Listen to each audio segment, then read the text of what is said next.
이게 계시록 전체를 나타낼 수 있는 도표의 모습이에요. 계시록이 이런 구조로 기록이 돼 있어요. 그래서 지금 여기에 1장으로 쭉 와서 11장이 마지막 나팔, 7번째 나팔이 울려 퍼진다 해서 마지막 나팔이 울려 퍼지는데 여기에요. 2장부터 4장, 5장까지 이 4장, 5장으로 이렇게 11장과 연결되고 또 12장에서 14장까지 14장이 11장으로 연결되고 이렇게 다 연결이 되어 있어요. 그러니까 마지막 이게 여기가 지금 키가 되는 거죠. 여기로서 마침내 세상의 끝이 되는 거예요. 끝이 돼서 갈라져 버리고 마는 거예요. 이후로는 어떤 기회도 세상에 주어지지 않아요. 최종적인 마지막 순간이 마지막 나팔이 울려 퍼지는 순간이에요. 그 나팔이 울려 퍼지면 어떤 몸부림도 어떤 하소연도 어떤 회개한다고 몸부림쳐도 전혀 그분하고 상관이 없어요. 바로 그 순간이 이 마지막 나팔이라고 하는 순간이거든요. 그러니까 우리가 계시록을 볼 때에 요 시점을 딱 놓고 봐야 돼요. 이게 어째서 이 마지막 나팔이 울려 퍼졌는데 이제는 세상의 군왕들이 주관하는 나라가 아니라 그리스도가 다스리는 나라가 되어버렸어요. 이제는 그분이 멸할 자들은 멸하고 살릴 자는 살리는 이 역사를 주관할 자가 되어버렸다는 이야기예요. 도대체 마지막 나팔이 뭐길래 이런 일이 벌어졌느냐라고 하는 사실. 도대체 세상에 존재하는 종교들도 많고 믿는 것들도 많은데 아무나 믿고 살면 되지 왜 예수만 안 믿었다 해서 다 멸망할 자로 여기느냐. 이렇게 지금 온 세상은 분노하죠. 그런 상황 앞에서 이 영적인 실체를 밝혀주고 있는 것이 지금 요 12장, 13장, 14장이라고 했잖아요. 무엇에 과연 세상이 속고 살았느냐. 눈에 보이지 않는 이 악의 실체들. 이 온수 마귀의 세력들 앞에 온통 세상은 미혹돼서 속아버렸다는 거예요. 그래서 하나님의 복음의 소리를 그렇게 외면하고 하나님을 대적하고 거역하고 온갖 죄를 범하고 그렇게 살아왔다는 이야기예요. 그러면서 아무렇지 않은 것처럼 그래서 그 실체를 드러내는 것이 12장, 13장에서 이 용, 짐승, 땅에서 나온 짐승, 바다에서 나온 짐승, 이 짐승들의 역사를 통해서 이 영적 실체를 보여주고 있는 거예요. 이들이 결국은 이 세상의 정사와 권세와 이 어둠의 세상 주관자들, 이 왕권을 가지고 세상을 통치하고 세상을 지배하고 세상을 온통 다 미혹시켰다. 거기에 속아서 예수 안 믿은 거예요. 거기에 속아서 하나님을 대적하는 거예요. 그래서 세상은 반드시 망한다 하는 결론을 내리는 것이 14장의 결론이에요. 그러니까 지금 여기서 쭉 끌어왔던 6장부터 11장 끌어왔던 이 역사 속에서도 마지막 나팔의 결론이 11장에서 딱 나는 거죠. 그런데 영적 실상을 보여주는 결론도 14장에서 딱 나요. 그리고 교회사의 역사도 지금 5장은 마지막에 인을 떼는 역사의 준비 작업이고 4장에서 결론이 나요. 교회사도 4장에서 교회사가 어떻게 결론이 날 것이냐 하는 모습을 보여주고 있어요. 그래서 지금 이제 이 11장 마지막 나팔이 울려 퍼지는 여기에 결론이 어디서 나느냐 오늘 15장에서 나는 거예요.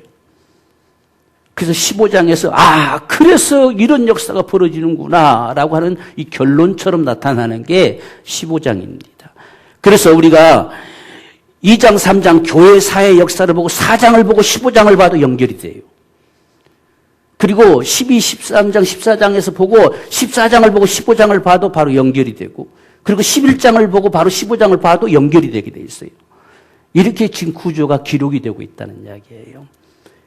그러니까 이 계시록이 아주 쉽게 기록이 됐는데 이걸 한 줄에 놓고 이렇게 한 줄에 놓고 보려고 하다 보니까 이게 도무지 안 맞는 거예요.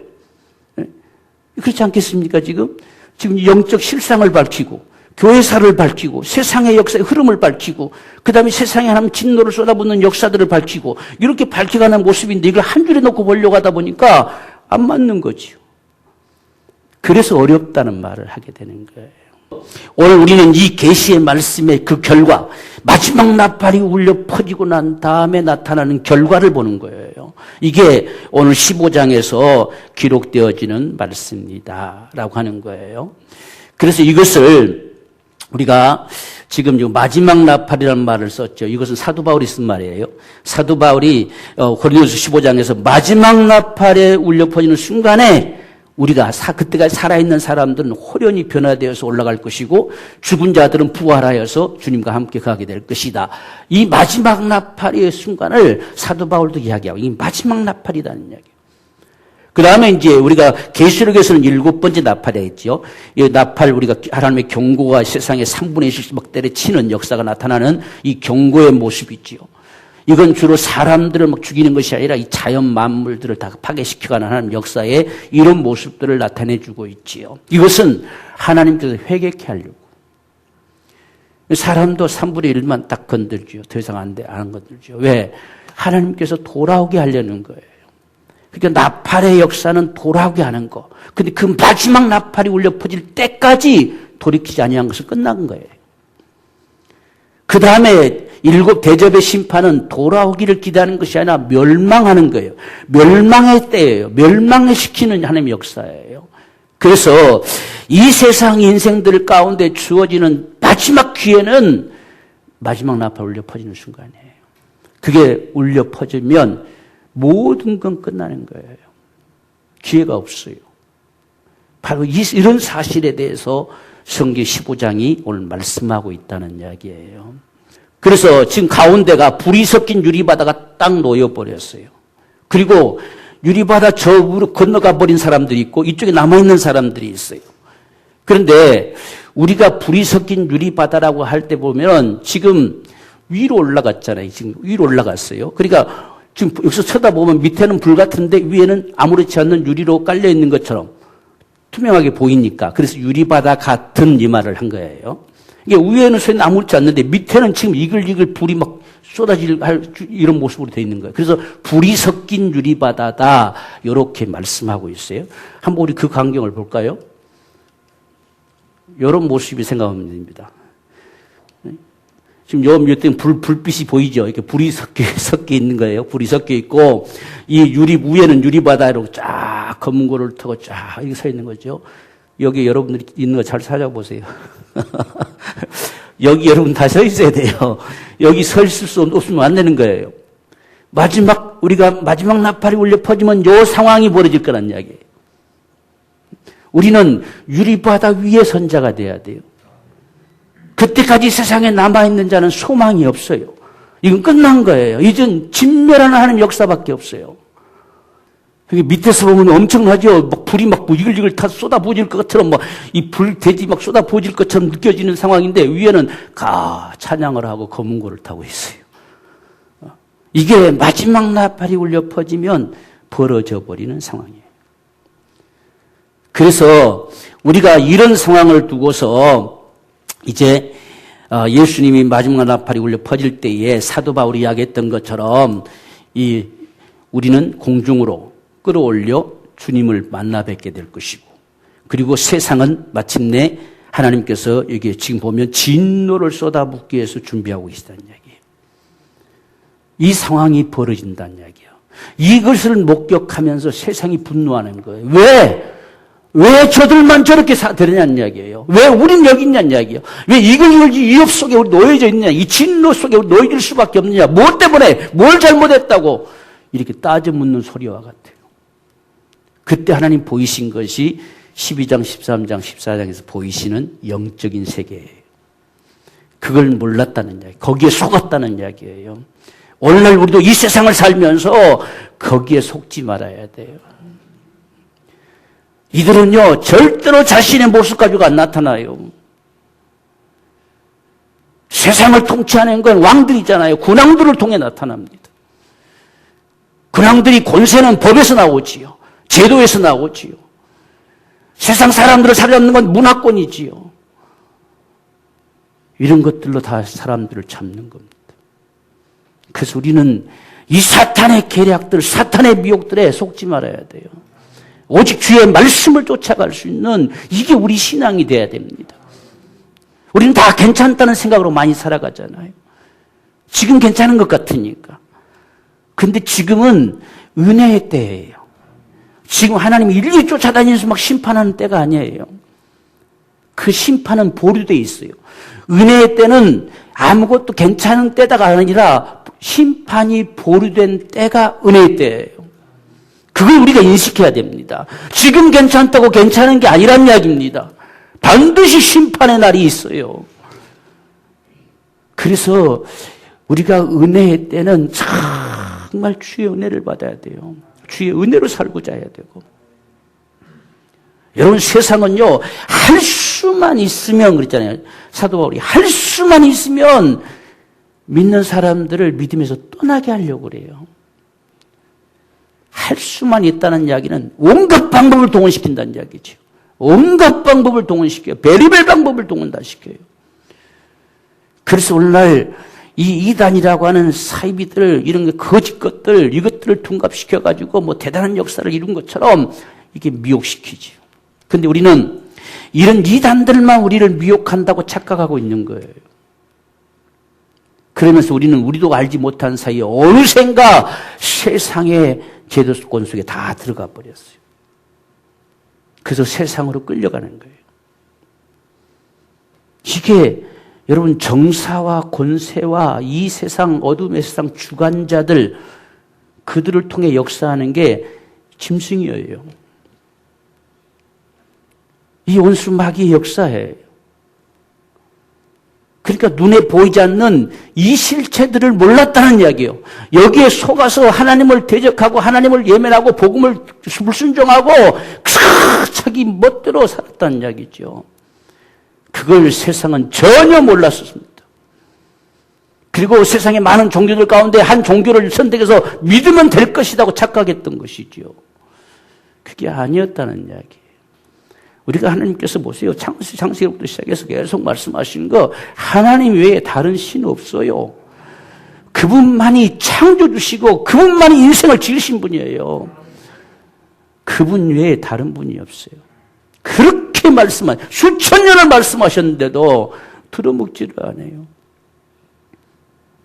자기의 독생자까지 세상에 내놔서 이가 아니면 반드시 멸망한다. 심판 날은 작정돼 있다라고 하시면서 아들을 죽는 데까지 내놓는데도 들어먹지를 않아요. 그래서 그 실체를 밝히는 게 12, 13, 14장이에요. 이걸 세상이 알았단다면 다 돌아왔겠죠. 그래서 이걸 쫙 밝혀놓고 그 다음 쏟아 부어버린 거예요. 그걸 우리가 몰랐습니다. 이제 진작 말해주시죠. 이렇게 할 수 있겠지요. 그러나 기회는 끝난 거예요. 기회가 없습니다. 우리가 6번째 나팔이 울려 퍼질 때까지 딱 결론이 뭐냐? 그래도 세상은 회개치 않더라. 하나님의 기대는 거기에 있었어요. 그때까지. 그러나 마지막 나팔이 울려 퍼지면 이건 회개의 때가 아니에요. 끝나는 때예요. 멸망시키는 때예요. 그걸 우리가 이 계시록에서 정확하게 기록하고 있잖아요. 우리가 이런 걸 보면서 이 시대에 우리가 주님께로 돌이키는 거예요.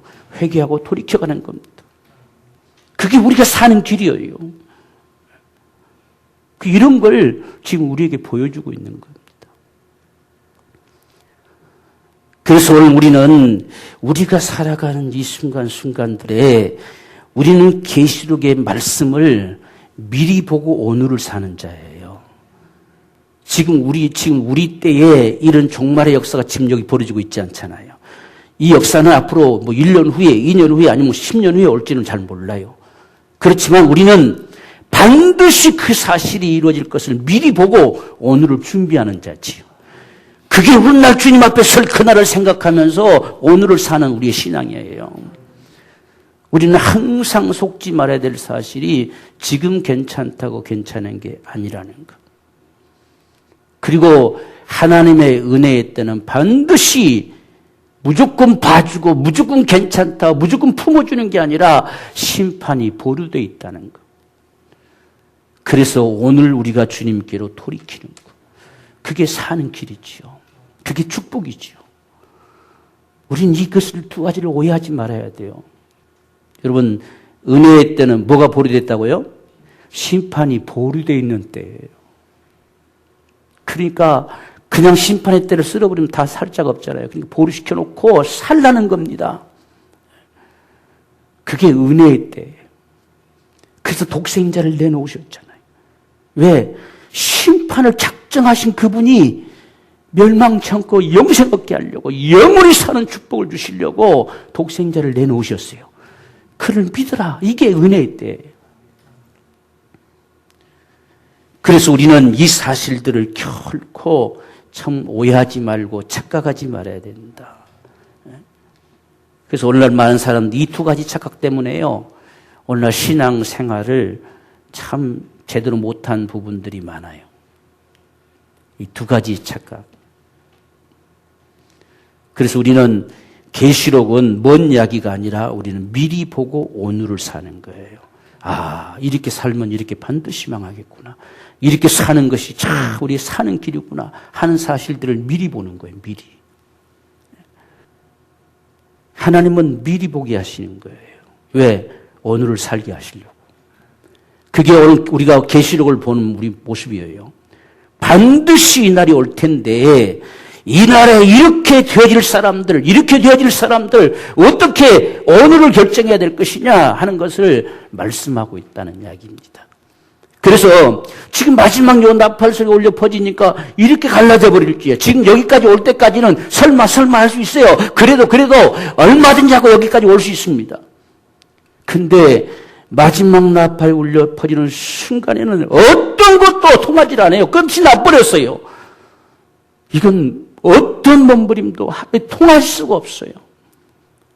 그런 날이 올 거라 누가 감히 생각이나 했겠습니까? 바로 이 광경을 지금 우리가 보인 거예요. 15장 이걸 보이는 겁니다, 지금. 갈라져 버려. 건너갈 수가 없어요. 뭐, 그 불이 요망하고, 불이 지금 이글이글 하는데, 감히 누가 거기 뛰어들겠어요? 올라갈 수가 없어요. 뭐, 울고 불고 벨짓을 해도 안 돼요. 끝난 거예요. 이제 남은 건 오직 하나님께서 세상에 쏟아 부어질 진노의 잠만 준비되어 있어요. 그래서 우리가 1절 보십시오. 하늘에 크고 이상한 다른 이적을 보매 일곱 천사가 일곱 재앙을 가졌으니 마지막 재앙이라. 마지막 재앙입니다. 마지막 재앙이에요. 하나님의 진노가 이것으로 마칠 것이다. 이제 일곱 천사가 땅에 쏟아부으면 끝난다는 이야기예요. 다 끝나버려요. 끝났어요. 다른 게 없어요. 그니 얼마나 무시무시하겠어요.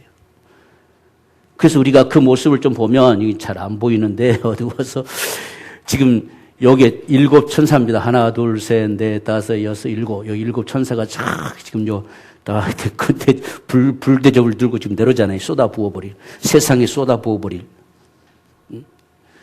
이런 모습이 지금 보였을 때에 얼마나 두렵겠어요. 얼마나 몸서리쳐지겠어요. 이제 눈앞에 보여지는 이것만 남은 거예요. 세상은 저것밖에 없어요. 이거 마지막 쏟아부으실 하나님의 진노다. 이렇게 1장에서 딱 밝혀놓고요. 2절부터 지금 건너편에 있는 성도들을 이야기 좀 하고, 그 다음에 이 이야기를 더 이어가는 거예요. 그래서 5절에 보면, 이 일 후에 내가 보니 하늘의 증거 장막의 성전이 열리며 일곱 재앙을 가진 일곱 천사가 성전으로부터 나와, 좀 더 자세히 밝히죠. 지금 1절에서는 그냥 일곱 천사가 일곱 재앙을 가졌다 이렇게 밝혔는데 이게 지금 성전으로부터 나옵니다. 지금 여 위에가 성전 문이 여기 열려있죠. 여기서부터 쭉 이렇게 지금 나오는 거예요. 이건 하나님이 지금 임하시는 거예요. 하나님 나타나시는 거예요. 지금 하나님이 진노의 잔을 가지고 쏟아 부으시려고 나오시는 것과 같은 모습이에요. 자, 거기에 지금 일곱 천사가 딱 나오는데 맑고 빛난 세마포 옷을 입고 가슴에 금띠를 띠고 네 생물 중에 하나가 세세에 계신 하나님의 진노를 가득히 담은 금대접 일곱을 일곱 천사에게 하나씩 다 나눠줬어요. 다 나눠줬습니다. 이걸 쫙 가지고 천사들이 서 있습니다. 그러면서 하신 말씀이 하나님의 영광과 능력을 인하여 성전의 연기가 차게 되매 일곱 천사의 일곱 재앙이 마치기까지는 성전에 능히 들어갈 자가 없더라 그랬어요. 이게 끝날 때까지요. 이때는 이제 성전에 들어갈 자는 없어요. 끝난 거예요. 아무리 아우성쳐도 우리가 노아 시대에 보면 노아가 비가 한두 방울 떠일 때까지 해도 빨리 들어와라, 빨리 들어오면 산다. 그렇게 몸부림쳤지만 한 사람도 안 들어왔어요. 마침내 하나님이 문을 닫아 집어넣어버리고 난 다음에 물이 점점 차올라서 목이 차오르고 사람들이 그냥 죽어가고 할 때 소리쳐도 문은 열리지 않았어요. 끝난 거예요. 지금 그런 상황과 같은 모습이에요. 이 재앙이 끝날 때까지, 하나님이 쏟아붓는 이 재앙이 끝날 때까지 성전에 들어올 자는 한 사람도 없어요. 이런 역사의 모습. 우리가 주님께서도 비유로 열천의 비유 속에 말씀하셨잖아요. 기름을 사러 간 자들이 와서 문 열어달라고 했지만 문 닫히고 끝났어요. 문이 열리지를 않아요. 이런 상황의 모습을 지금 여기서 말씀하고 있어요. 그러니까 이 마지막 나팔이 울려 퍼지는 것은 끝이에요. 끝입니다. 끝. 그래서 우리가 이 마지막 나팔이 울려 퍼지는 그 순간이 얼마나 정말 귀하고 소중한 순간인가. 우리에게는 정말 귀하고 소중한 순간이지만 세상은 생각지도 못한, 감히 상상도 할 수 없었던 그 멸망의 날이 임하는 거지요. 바로 이 역사의 현장이 오늘 주님께서 보여주시는 모습입니다. 우리는 이런 상황들을 바라보면서 적어도 우리는 유리바다 위에 선자가 되기를 원해요. 주님 다시 오시는 그날에 공중으로 끌어올려서 올려가는 사람들. 그날 우리가 올려가지 못하면 소망이 없어요. 우리는 주님 다시 오시는 날에 올려가야 돼요. 우리 몸이 호련히 변화돼서 부활해서 올라가야 됩니다. 그게 오늘 우리에게 가장 중요한 사건이에요. 그래서 지금 이 유리바다 위에 있는 사람들, 이 사람들이 하나님의 이 영광을 노래하는데 우리가 3절 보면요. 2절부터 보면 내가 보니 불에 섞인 유리바다 같은 것이 있고 짐승과 그의 우상과 그의 이름의 수를 이기고 벗어난 자들이 유리바닷가에 서서 하나님의 검문고를 가지고 하나님의 종 모세의 노래, 어린 양의 노래를 불러 가로되 그랬어요. 지금 이들이 정말 부르는 이 영광의 찬송의 소리가 뭐냐? 구원이지요. 지금 모세의 노래라고 하는 것은 이스라엘 백성들이 애굽의 종되었던 집에서 정말 예수 그리스도의 그 어린 양의 피로 그들이 구속함을 받아서 출애굽하는 역사지요. 그런데 그들이 홍해를 건넜잖아요. 홍해를 건너 저편으로 갔잖아요. 지금 불이 섞인 유리바다를 건너 저쪽으로 간 자들과 같은 모습이에요. 그래서 역시 모세의 노래 역시 구원의 노래입니다. 우리가 이스라엘 백성들이 홍해를 건너고 난 다음에 하나님의 영광을 찬양하는 모습이 나타나잖아요.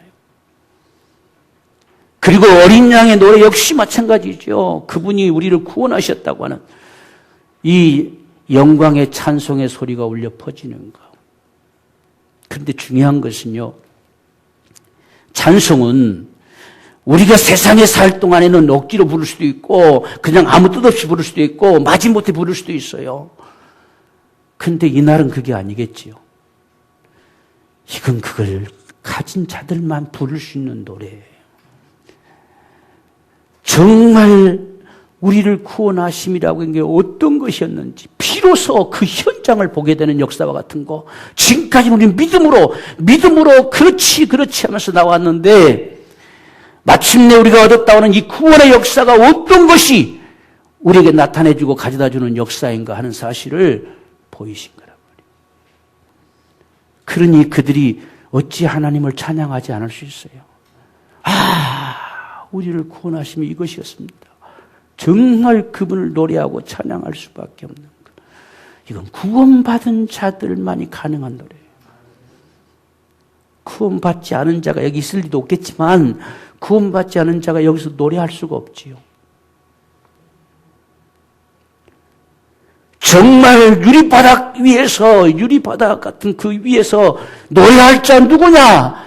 그것으로 정말 우리가 올리움을 받을 자가 누구냐? 마지막 나팔이 울려 퍼지는 그 순간에 우리가 바다 건너편으로 건너갈 자가 누구냐는 이야기예요. 이걸 오늘 우리에게 말씀해 줍니다. 오늘 여기서는요, 지금 짐승, 이 짐승과 그의 우상과 그의 이름의 수를 이기고 벗어난 자들이에요. 그걸 능히 이기고 벗어난 자들이다, 이렇게 말했어요. 오늘 우리는 이 시대에 마지막까지 승리하는 자가 되기 원해요. 짐승과 그 짐승의 모든 계략들, 이 짐승의 또한 우상들, 또한 짐승이 가진 이 표를 가지고 인생들을 이 살아가는 모든 경제, 모든 우리가 물질 세계들을 힘들고 어렵게 만들고 종살이 만들어가는 이런 역사들 속에서 능히 이기고 선 자들이에요. 우리의 신앙이 오늘날 이런 영적 싸움임을 알아야 돼요. 그냥 세상이 그러니까라는 말로 그렇게 쉽게 가져올 말이 아니에요. 우리가 하나님을 믿는 데에 거역되어지는 것이면 거절해야 되죠. 하나님을 대적하는 일에 우리가 합류할 수 없잖아요.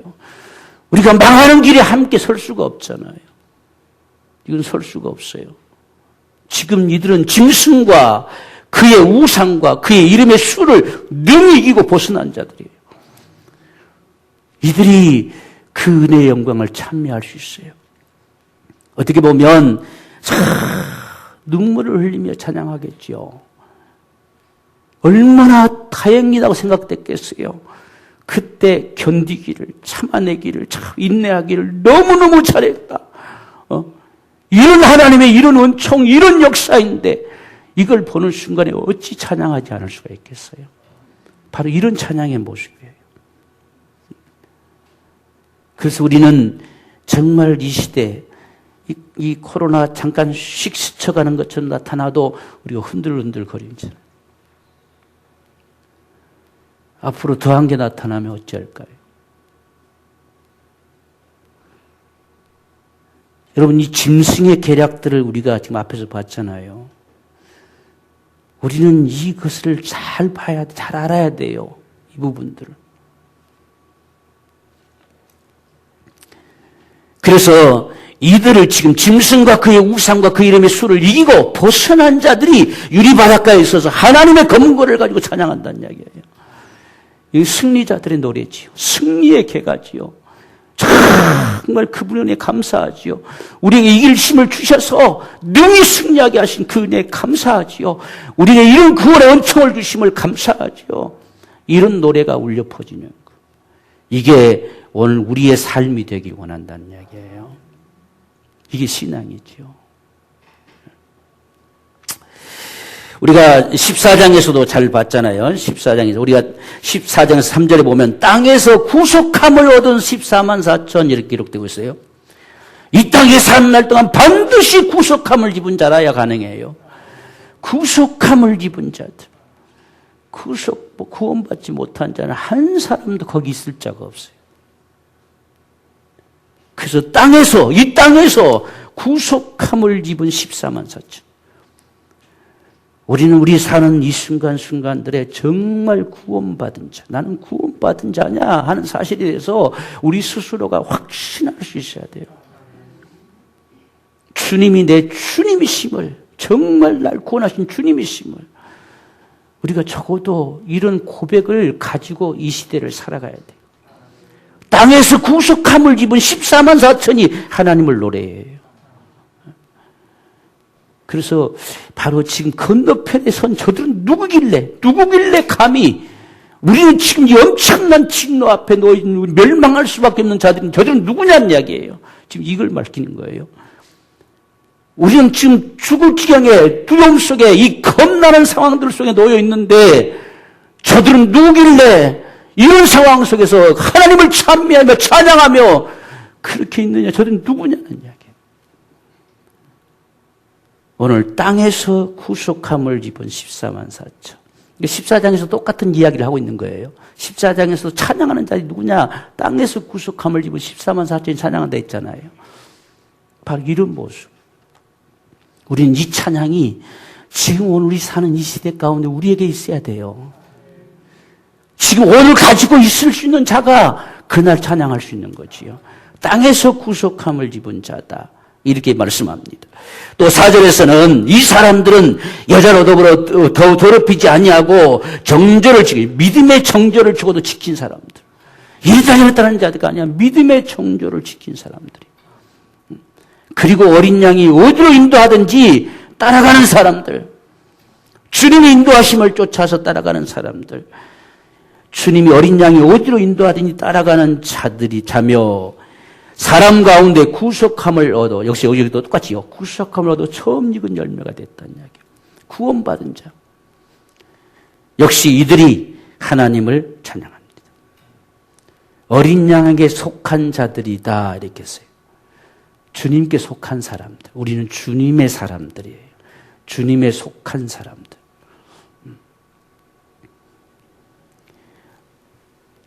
우리가 또한 11장에서 지금 11장 7째 나팔이 울려 퍼지는 순간에 기록되어 있죠. 지금 요 마지막에 전부 똑같은 말들이 다 기록되고 있어요. 우리가 11장에서는 16절에 보면 하나님 앞에 앉아있는 24장로라고 표현되고 있어요. 24장. 4장에서도 역시 24장로들이 찬양하다, 경배한다 이렇게 말씀하고 있죠. 24장로들이라 말합니다. 이건 신구약 시대 12사도와 12지파의 지파 이것을 통칭하는 말이 24장로라고 성이 칭하고 있어요. 그러니까 주를 믿는 모든 성도들을 일컫는 거지요. 적어도 하늘 보좌에 이를 수 있는 사람들. 이들이라 칭하고 있고, 그 다음에 또 우리가 7장에서는 지금 14만 4천이 인맞은 자와 하나님의 인침을 받은 자, 인맞은 자와 큰 환난에서 나온 자들이다 그랬어요. 큰 환난에서 나온 자들, 역시 그들이 또한 어린 양의 피에 그 옷을 씻어 희게 한 자들이다 이렇게 말했어요. 이들이 하나님을 찬양해요. 그 7장에서는 이들이 하나님을 찬양하는 모습이 나타나고, 또한 11장에서는 24장로들 보좌 앉은 자들이 하나님 찬양하는 모습으로 나타나지고 있고, 또 입맞은 14만 4천이 하나님을 찬양하고, 땅에서 구속함을 입은 14만 4천이나 칭해진 자들이 하나님의 영광을 찬양하고, 그 다음에 어린 양이 어디로 인도하더니 다 따라가고, 정말 신앙의 믿음을 지켜서 쫓아가는 이들이 하나님을 찬미한다. 전부 똑같은 말씀이 기록되는데 이렇게 여러 가지 모습으로 보여주고 있는 거예요. 우리가 이것을 축약해서 보면 분명한 사실은 우리는 이 땅에 사는 날 동안 반드시 구원받은 자 돼야 돼요. 이건 어길 수 없는, 이건 누구도 감히 초월할 수 없는 가장 소중한 거예요. 그래서 우리는 구원받은 자, 나는 구원받은 자다. 설령 어떤 핍박이 어떤 박해가 와서 오늘 죽을지라도 난 내일이면 천국에서 눈 뜰 것이다. 저도 이런 우리 분명한 이 믿음, 이게 있을 때 가능하지요. 이게 있을 때 우리가 이길 수 있는 거지요. 이게 있어야 승리할 수 있는 믿음이 되는 거예요. 그 다음에 우리가 이 땅에 사는 날 동안 정말 어린 양이 어디로 인도하든지 따라가는 자들이다. 이 주님을 따라가는 사람들. 이게 오늘 우리 신앙의 삶. 세상은 할 수만 있으면 교회를 없애하려고 한다. 세상의 바로 표적은 교회뿐이에요. 다른 게 없어요. 다른 건 다 자기 편이거든요. 교회만 대적이죠. 그러니까 원수마귀도 할 수만 있으면 믿음의 사람들을 떨어뜨리려고, 꺾어뜨리려고. 우리는 이런 가운데, 그래서 주님이 이 세상 가운데 내 교회를 세우리라는 거예요. 그런 세상 가운데 내 교회를 세우리라. 그래서 음부의 권세가 결코 이기지 못하게 할 것이다. 이게 하나님이 말씀하신 거예요. 그리고 우리에게 천국 열쇠를 줘서 땅에서 무엇이든지 매면 매게 할 것이고 풀면 풀리게 할 것이다. 이런 권세로 우리를 딱 하나님이 보호하시는 거예요. 그게 교회입니다. 교회. 그래서 우리가 불 섞인 유리바다 위에 서서 하나님을 노래할 자, 과연 누구냐는 거예요. 우리는 바로 이 사람이 되기를 원해요. 우리 한 사람 한 사람이 정말 땅에서 구속함을 입은 사람들. 어떤 상황들 속에서도 영원한 천국을 소망하면서 어린 양이 우리를 어디로 인도하든지 그저 그 길을 쫓아가는 사람들. 우리가 성경에 나타난 모든 믿음의 사람들 다 그렇게 했잖아요. 다 말씀을 쫓아갔잖아요. 사람들이 뭐라 하든지 말든지 그저 사람들이 손가락질하고 하든지 말든지 그저 믿음에 쫓아갔어요. 다 말씀을 쫓아갔어요. 우리가 노아의 시대와 같을 것이다 말씀했던 역사도 노아도 똑같지요. 그 시대에 노아는 완전 미친 사람이지요. 누가 정상으로 볼 수 있었겠어요? 무슨 배를 산 꼭대기에 짓습니까? 비가 얼마나 온다고.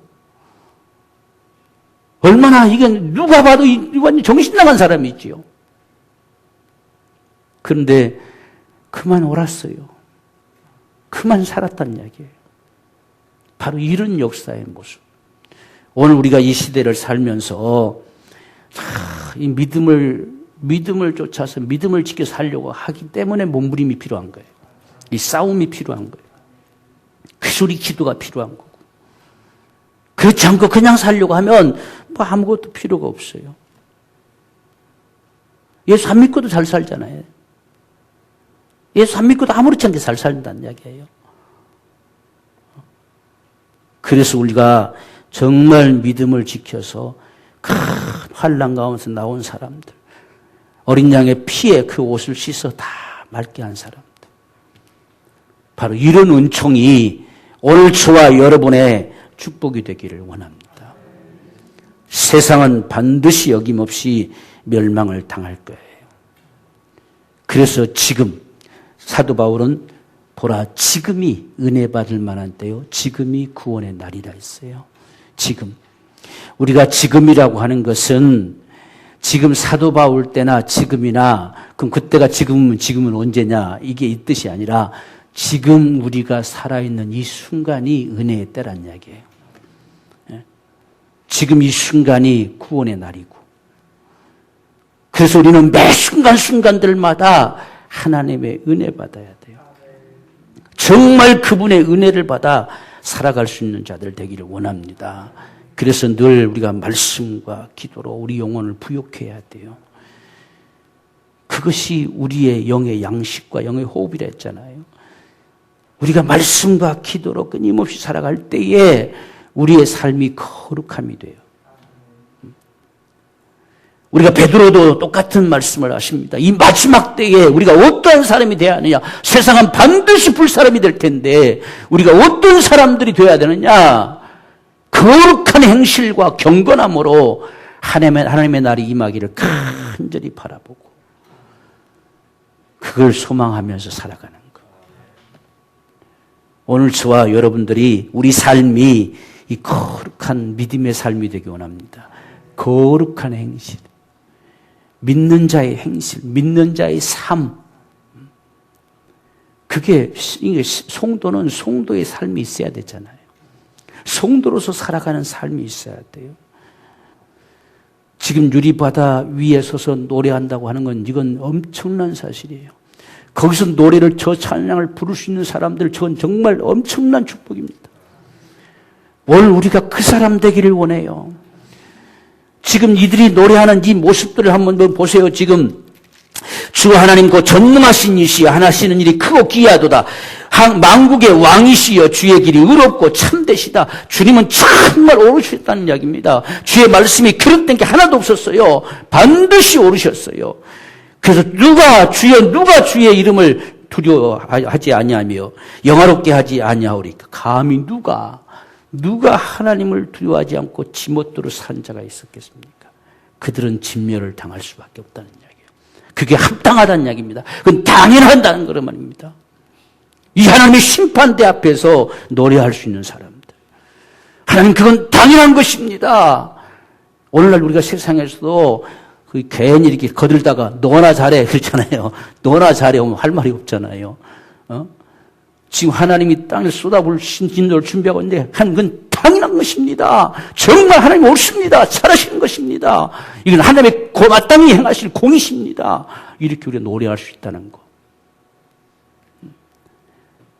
오늘 우리의 삶이 그렇게 되기를 원한다는 이야기예요. 그것을 우리에게 보여주고 있습니다. 거기 거할 자가 누구냐? 거기 설 자가 누구냐? 그곳에 서서 하나님을 찬양할 자가 과연 누구냐? 오직 주만 거룩하시나이다. 주의 의로우신 일이 나타났음에 이건 심판이 지금 쏟아부어질 일이 나타났지요. 만국이 와서 주께 경배하리이다. 이게 당연한 거예요. 만국이 와서 주께 경배해야 돼요. 그렇지 않으면 이 진노의 대접이 쏟아부어져서 망하는 거예요. 만국이 와서 당연히 하나님을 경배해야 됩니다. 이 사실을 세상은 몰랐다는 이야기예요. 지금 이 소리가 지금 밑으로 울려 퍼지잖아요. 당연히 경배해야 될 그 하나님을 경배하지 않고 대적하고 불순종하고 그렇게 멋대로 자기 천국인 것처럼 다 통치하고 세상을 어둠으로 주관하고 이렇게 살아왔던 자들, 그럼 반드시 멸망한다. 그래서 이제 우리가 이 16장 대접으로 넘어가면 제일 먼저 쏟아붓는 데가 뭐냐면 짐승에게 쏟아부어버려요. 지금까지 자신들이 하나님처럼 여겼던 것에다가 쏟아부어버립니다. 얼마나 놀라겠어요, 여러분. 와, 저게 아니었구나. 얼마나 이들이 무섭고 두렵겠습니까? 이런 상황의 역사로 시작이 돼 들어가요. 만국이 와서 경배하들 하나님을 대적했어요. 다 그분을 외면했어요. 오늘 우리는 정말 불이 섞인 유리바다 위에 서서 하나님을 찬송할 수 있는, 정말 그분의 근혜의 영광, 우리에게 주신 이 구원의 은총, 우리를 참 일생에 이끄셔서 마침내 거기 서게 하시는 이런 하나님의 은총을 베풀어 주신 그 은혜를 마음껏 노래할 수 있는, 오늘 이 거룩한 생애의 삶이 오늘 저와 여러분의 삶이 되기를 주의 이름으로 축원합니다.